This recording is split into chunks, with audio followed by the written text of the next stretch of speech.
usawa, haki na ukweli. My party, my choice. Weta the sixth.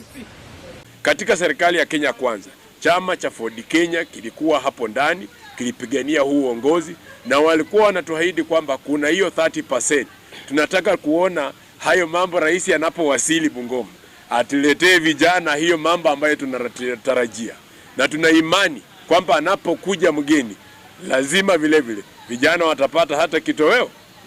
Nataka kuwahimiza wenzangu, njooni tusherekee pamoja, ndio chama chetu kwenda mbele. Lazima tushikane because there is power in unity and we should stop pointing fingers but instead embrace dialogue and unity for us to move forward as one. Chama chetu kina usawa, haki na ukweli. Na sisi kama vijana tunataka viongozi ambao wanawajibika, viongozi ambao wako na maono. We have a strategic plan that we have with the combined activities. Tunapokuwa na activity hapa Trans Nzoia, hao viongozi wa vijana kutoka Bungoma watakuwa na tujoin, na hao pia wanapokuwa na activity tutakuwa tunawajoin tukifanya kazi pamoja.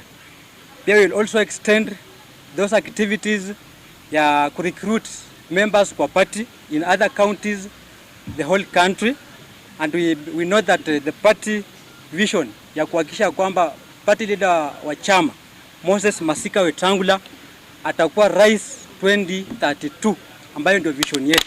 Yes. Tuko na recruitment drive ambayo hivi karibuni tunailaunch, na tungeomba umoja wa viongozi wetu katika chama cha Ford Kenya, katika jimbo la Trans Nzoia na jimbo la Bungoma. Katika jimbo la Trans Nzoia ningeomba kutuma ujumbe katika ofisi kuu. Kuna vitu ambayo inaendelea. Tafadhali ofisi kuu ishuke hapa Trans Nzoia, yakisha kwamba hakuna mtu anatoka kwa chama cha Ford Kenya, watu wanafanya kazi kwa umoja.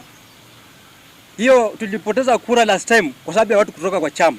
This time we need all the people wake katika chama cha Ford Kenya.